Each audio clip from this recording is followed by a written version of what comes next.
Yo,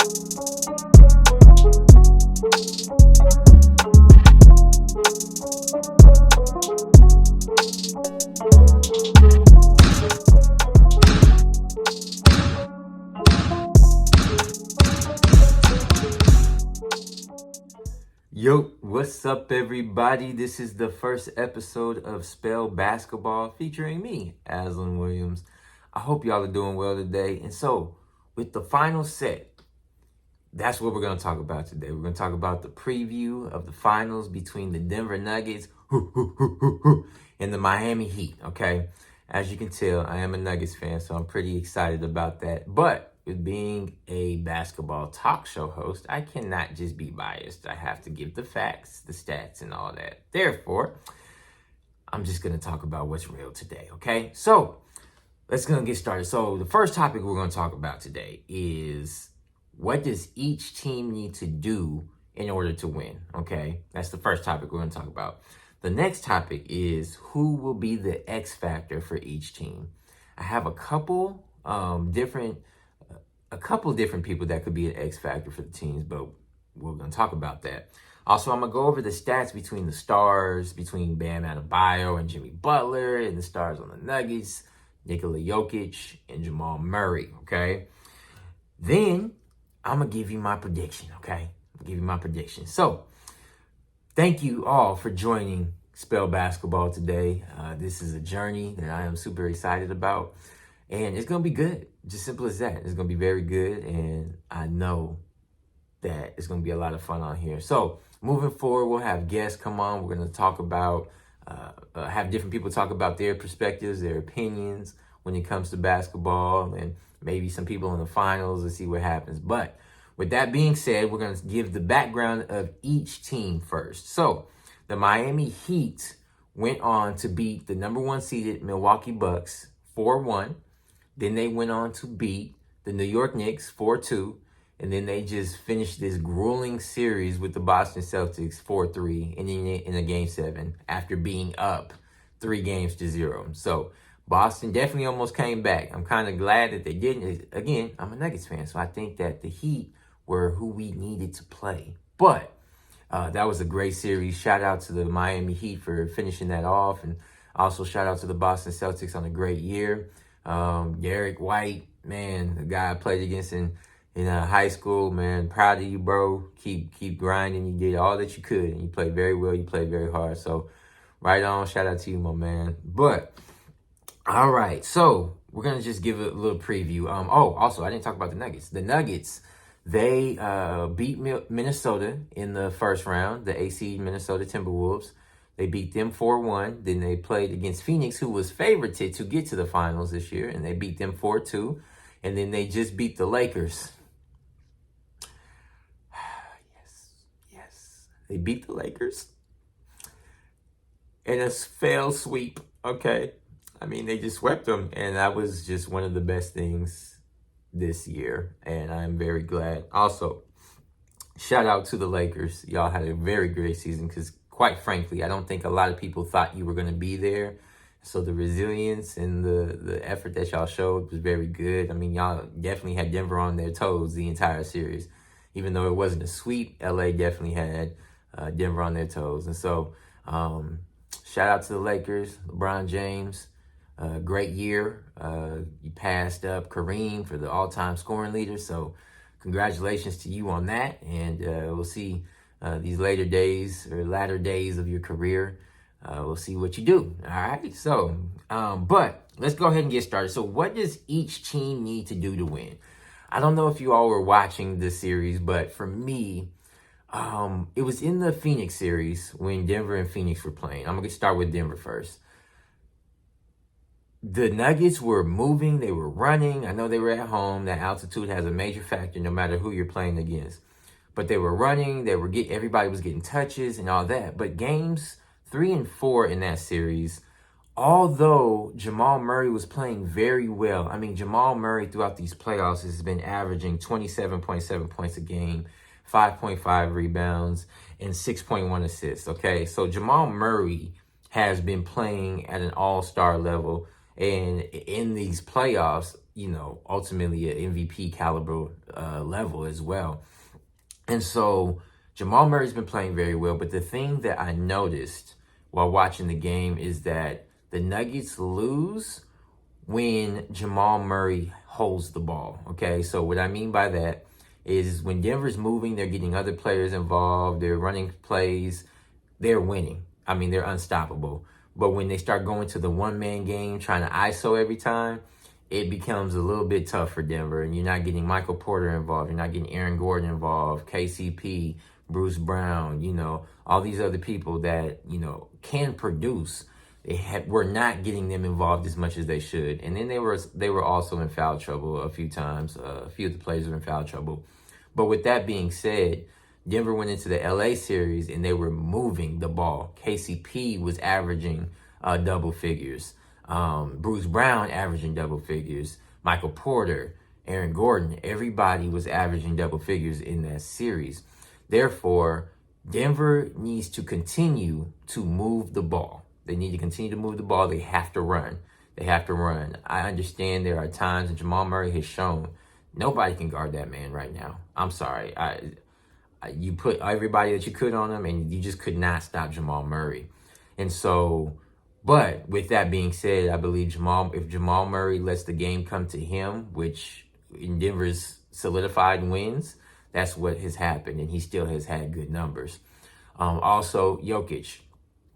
I mean, what can you say about Jokic? Congrats. Shout out to Joel Embiid for winning MVP this year. But I really do believe that Jokic showed that he was the most valuable player for his team.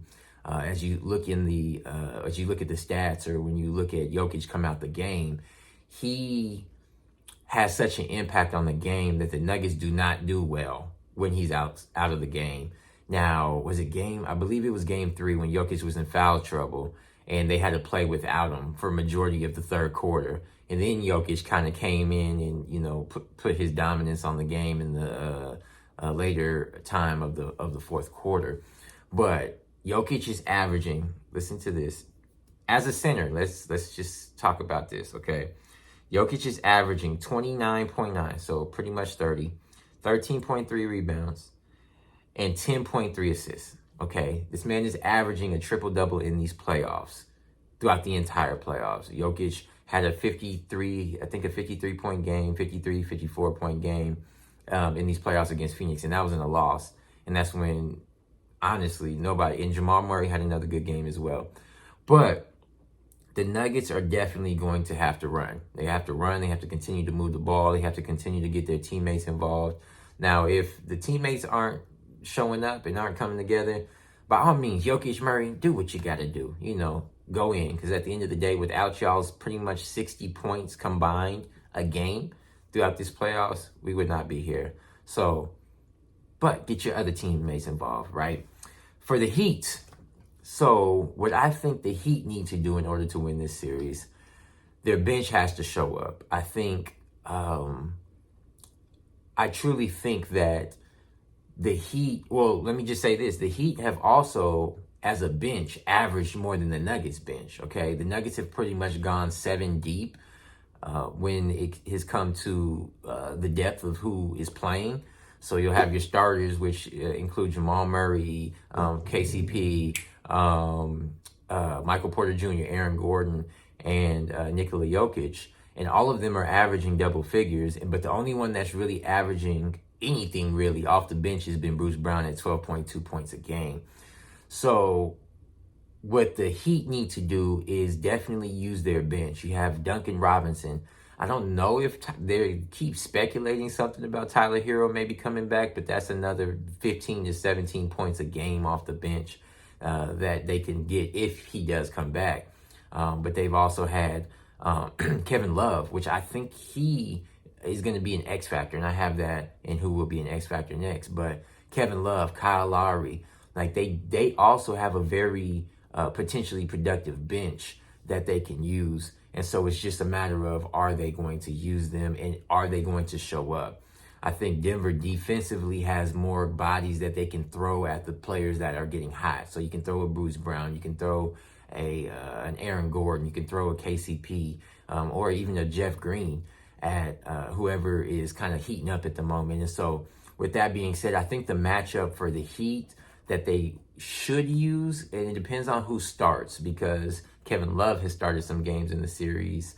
Caleb Martin came in, and let's talk about Caleb Martin real quick. I mean, goodness, the boy is a baller, okay? Confident baller. So, but if they continue with the starting lineup that they've had over the past few games, which included Gabe Vincent, Jimmy Butler, Caleb Martin, Max Strus, and Bam Adebayo.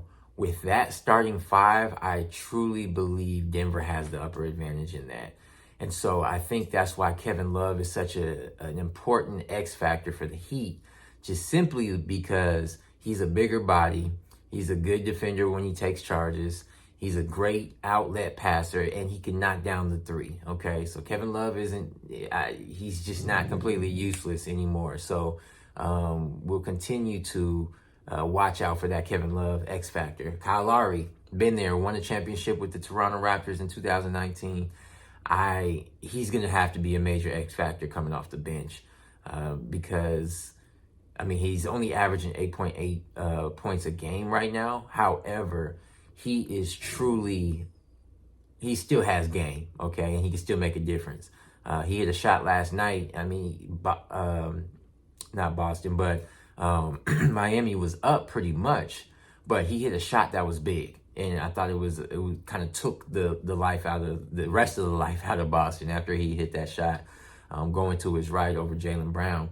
But he's going to have to show up. He's going to have to show up. But I think Denver, if Miami does use that, I think Miami's going to have to try to put Jimmy Butler on Jamal Murray. I think he's their best defender as far as trying to slow Jamal Murray down. I think that they'll probably put Gabe Vincent on KCP, and then it depends on who starts. They might go back to Kevin Love in the starting lineup, but if it's Max Strus and Caleb Martin at the 3 and the 4, they'll probably put Max Strus on Michael Porter, and they'll probably put Caleb Martin on Aaron Gordon, but Aaron Gordon is way bigger than Caleb Martin, so I do see that as a mismatch. And then Bam Adebayo on Nikola Jokic. And just being quite frank, even though throughout these playoffs, Bam has been averaging 16.8 and about 10 rebounds, the thing about it is as well, Bam did not really show up in this last series against Boston. And so I have to look at that where Jokic has been unstoppable and Bam just hasn't brought the Bam that we know him to be. And so I think that's also going to be a major mismatch. And then, I mean, coming off the bench, you have Cody Zeller that can match up with Jokic. And Cody Zeller is a big body for sure. And he might try to slow down, but the rate and the pace and the excellence that Nikola Jokic is playing the game at right now, as you can see, he just took out Anthony Davis, who's, in my opinion, the best big defender in the league, outside of maybe Jaren Jackson and Brook Lopez as well. But Nikola Jokic really gave AD problems, okay? He really did. And so the X factors I have for the Nuggets: Aaron Gordon. Again, I just kind of gave up the matchups of who he could match up with Kevin Love or Caleb Martin or Max Strus. And so with that being said, Aaron Gordon has a very good path to having a great series in the finals. And so I'm really looking forward to that. And also, as I said, the Heat, Kevin Love and Kyle Lowry. You have two veterans, both of which who are champions, who are now back in the finals. And so they need to show and to lead and to be the example of what it takes to be a champion, right? As my dad used to say all the time, to be a champion, much is required. So, yes, but with that, again, just going over the stats real quick. The Heat stars, right? Bam, averaging 16 and 8, 9.2 rebounds. Nuggets stars, Jimmy, averaging 28.5 points a game, 7 rebounds a game, and 5.7 assists a game. The Nuggets stars, Jamal Murray and Nikola Jokic. Jamal Murray averaging 27.7 points a game, 5.5 rebounds a game, and averaging 6.1 assists a game. Nikola Jokic, who's averaging a triple-double in these playoffs, 29.9 points a game, averaging 13.3 rebounds per game, and averaging 10.3 assists a game. So if the Nuggets can get their shooters going, if they can get Michael Porter Jr. going, I'd like to see Michael Porter hit a couple 20-point games this finals, because also one thing that has helped the Nuggets, Michael Porter Jr. has actually stepped up on defense.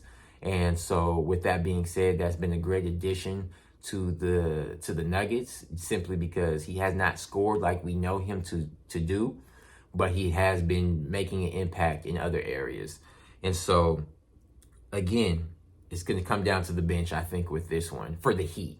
The Heat's bench has to show up, because I just personally don't think that the Heat starters can match up with Denver that well. So if the bench comes in, the Heat have a chance.